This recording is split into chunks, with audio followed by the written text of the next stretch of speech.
ছেলেরা যদি 4টা বিয়ে করতে পারে তাহলে মেয়েদেরও 4টা কেন, মেয়েরা আরো বেশি করবে, কারণ মেয়েদের এনার্জি অলওয়েজ বেশি থাকে।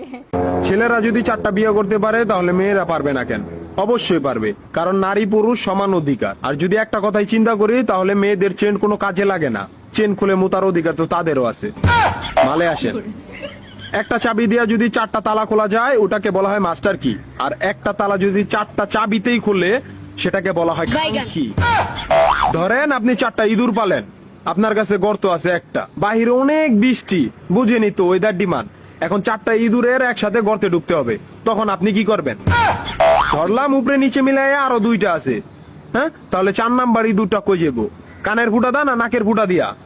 হ্যাঁ, তার মধ্যে মাসের মধ্যে 7 দিন থাকে লকডাউন।